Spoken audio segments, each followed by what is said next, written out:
Hey, so I'm excited to share with you today what my skincare regime looks like.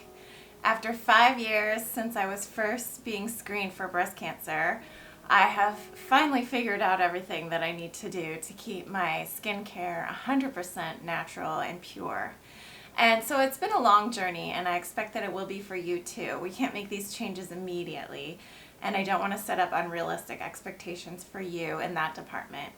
But I definitely want to share with you what I've learned so that it's easier for you than it was for me to find your way to 100% natural for your own skin's sake. So starting out, I take a bath every other night or so, and I don't always wash my hair. I wash my hair a couple times a week just because I'm aging. I'm 48 now, so my oil glands in my skin all over my body are much less productive, and so it works out for me to wash my hair a little less as the years go by. But I still like to take a bath at least every other night because I really enjoy the relaxation that that provides, and it really helps my skin to stay hydrated as well. So the thing that I use in the bathtub is just really basic Epsom salts. This is the most basic form of Epsom salt you can find, and the basic is the best in this case. It's the cheapest and it's the best quality because you can find $5 or $6 bags of Epsom salt. This one's about $2. $5 or $6 bags have perfume added, which actually is toxic for your skin because when you add perfumes to things, you usually have to add parabens and phthalates to make the perfumes last longer and not go sour. So you definitely want something that says 100% Epsom salt and nothing else added. And that's usually the cheapest, which is the good news. I usually put about a cup of that in every single bath. So I go through this stuff a lot. I usually buy 3 or 4 packages at a time. And it's not only good to relax you and put you to sleep, but it sinks into your pores and helps you with estrogen detox. So it's got a double benefit. The soap I use in the bath is just a bar soap. It's usually like a goat's milk soap made from a friend or gotten at the farmer's market. So really basic bar soap. I only use that on my underarms and my private areas. So only the places that tend to accumulate sweat or just get dirty faster. So I don't use soap on very much of my skin at all. I don't use any soap on my face. And I won't talk about shampoo and conditioner in this episode because I want it to stay short. So I'm just going to talk about skincare, as tempting as it is to go into the other areas. So the oils that I use to moisturize, I usually use them right after the bath and then right after I wash or rinse my face, since I don't use any soap. I shouldn't say wash. So after rinsing my face at night and in the morning, I usually get my bottle of oil that I've pre-mixed. I usually use a little bottle like this.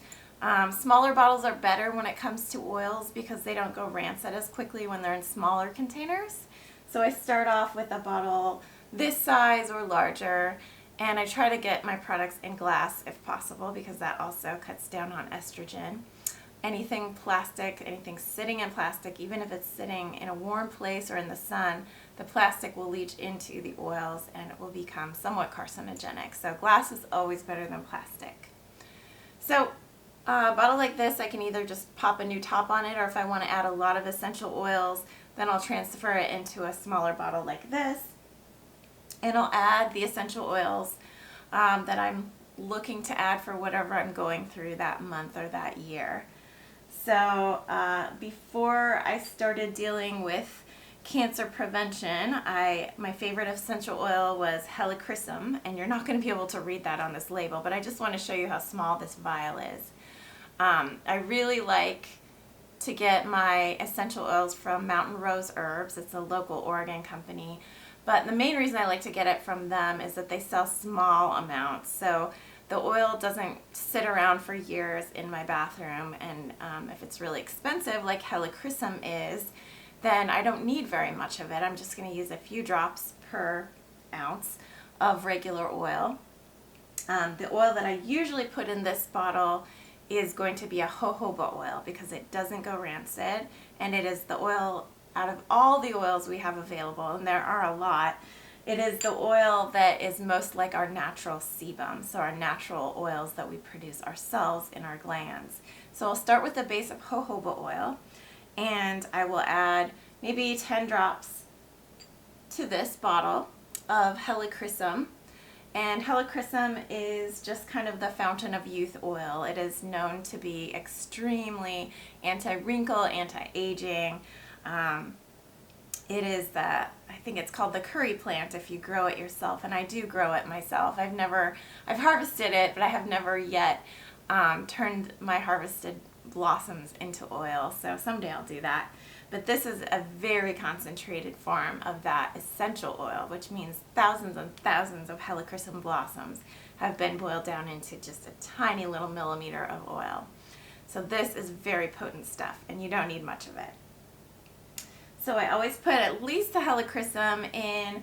I'll put some pomegranate seed oil, which is actually what this is, about half and half with the jojoba if I'm doing a facial oil. And if I'm doing an all over body oil, I usually just use jojoba. And then I'll also usually put some frankincense in. Helichrysum doesn't have a very strong scent. It is a very particular scent though. Definitely want to check out the scent before you purchase any. Let me smell it and describe it to you. It's probably easier for me to do it. It's a little bit musky, I would say. A little bit, it's very green, so kind of like an herb, I would say, and it definitely takes some getting used to. It can smell a little bit like turpentine at first, which smells terribly toxic, but it's, obviously it's a flower, so it's not toxic at all. And then frankincense actually is more scented, so it has a much more strong, pungent scent, and it smells more musky like an incense, and kind of like a spice. So if you don't like a really strong scented oil on your face, then I would leave the frankincense out. But if you do, frankincense is really good oil for your face as well. Also very anti-aging, anti-wrinkle. So those are the two main oils that I put in my body care, face care oils. And I always moisturize with just pure oil right after a bath. And I focus a lot on my face, so under my eyes, over my nose. My cheeks get dry, so I always do my cheeks and my forehead, and then I go down and get my neck. I also do, after a bath, I also do my shoulders and all of my arms, so everything that sees the light of day. And then after that, if there's anything that's dry, particularly dry, like if I've gotten my legs waxed, or if my back is feeling dry because it's just really cold and wintry outside, then sometimes I'll put a few drops on my back or on my legs. And the reason I don't use lotion anymore is that when you buy a lotion, look at the ingredient list and notice there's always about 20 ingredients, always at least. And some of those ingredients are not very good things, and some of the main ingredients, the top ingredients at the top of the list, which means there's the most of those ingredients in the bottle, are glycerin and mineral oil. Glycerin is not toxic, but it does have an effect on our cells that is very drying. So lotion makers very purposely, very knowingly make their products out of glycerin, knowing that it dries your skin out and that you will use more lotion as a result. Why would you want to do that? Why would you put something on your skin that's going to dry it out? What we're doing when we're moisturizing is we're trying to add moisture to the skin. So that's why glycerin is not a good idea in lotions, and it is very cheap also, so it's easy for them to make a good profit using glycerin. Mineral oil is even worse. It is toxic. It's a petroleum product, so it's kind of like, going to the gas station and getting some motor oil and putting that on your skin. Not very intuitive, right? But it's purified. It's a little bit different form than motor oil, but it is basically the same thing.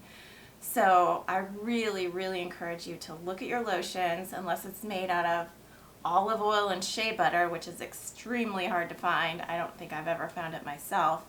And unless it doesn't have anything holding the water and the oil together, which is what all those chemicals are in there for, and you have to shake it really vigorously to even get it mixed up every time you use it, then it's going to be pretty toxic. So all of the chemicals added to lotion is some of them are fragrance and to hold the fragrance and keep it fresh smelling, but most of them are to keep the oil and the water from separating.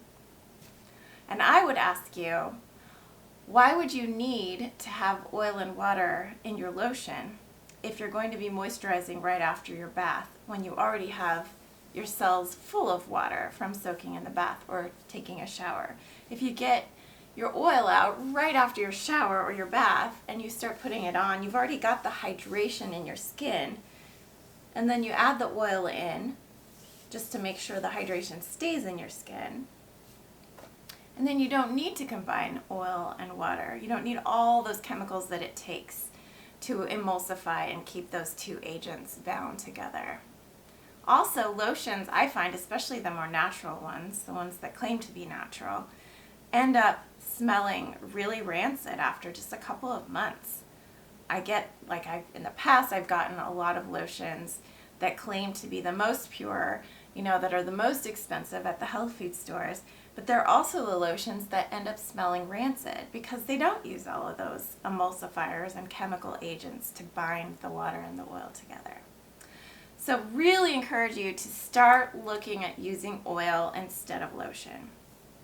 Oil cannot go bad, especially if it's jojoba oil or coconut oil, because it doesn't go rancid unless it's in the hot sun or in the open light for many, many hours. So you want to keep it in the dark, but and keep the lid on it so the air doesn't get to it. But generally those two oils are very, very stable, so you won't have to worry about them going rancid. And you'll be able to smell it right away if they do. Now, one objection that people have to using oil on your skin is that you think that the oil will make your skin look too shiny or greasy. I really encourage you to use jojoba oil. It is more like a wax in the sense that it really soaks into your pores. It doesn't have that shininess. Maybe at first it does. Even if you use quite a bit of it, it might have a little shininess, but it really sinks in well. And I don't feel like it's heavy on my skin. I feel like it's a good barrier. It protects me from maybe some of the toxins in the air. So some of the things might land on my skin, but I'll be washing them off when I wash that oil off at the end of the day. So really encourage you to get used to the idea of oil on your skin. Get used to the feel of it. Notice how much your skin really drinks it in. Especially as we get older, our glands are not producing natural oils. And that's why our skin is aging and getting wrinkly. So again, I'm 48 years old, and most people don't believe that because I do take really good care of my skin, and I give the oil the credit. And I will definitely link to my favorite oil products at Mountain Rose Herbs in the show notes below. One other thing I want to say, if I do feel like I'm needing moisturizer in the middle of the day, I use one of the Hydrosols from Mountain Rose Herbs, and I just spritz my face. This is a rose hydrosol, so it's water that's been used in the distilling process, and it still has a lot of the scent of the rose petals in it, so it smells like rose. Rose is another oil that's excellent for the skin. It's also very expensive. So I spritz my face with that, and then I'll take a little one pump, so that's about 3 or 4 drops on my palm, and take my fingers and just rub it in. So I have the water element. You don't need oil and water combined. Again, you have those two elements. You can just mix them right on the spot. And I always try to get my neck because that's where wrinkles develop first. So that's my skincare regime, technically.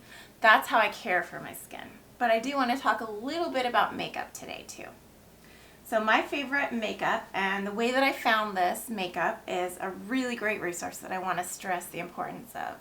It's called the Environmental Working Group, and they have an online database called the Skin Deep Database. And you can just go to ewg.org to find it.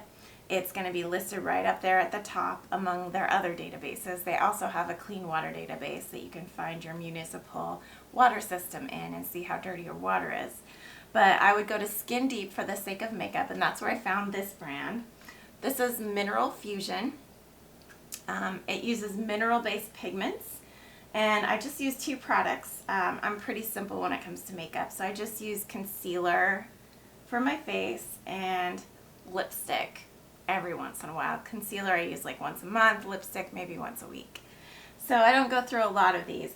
And these, again, because they are pure and non-chemical based, non-synthetic chemical based, they are going to last a little bit less long. So I will definitely have to throw this out before I'm done with it because I only use it once a month.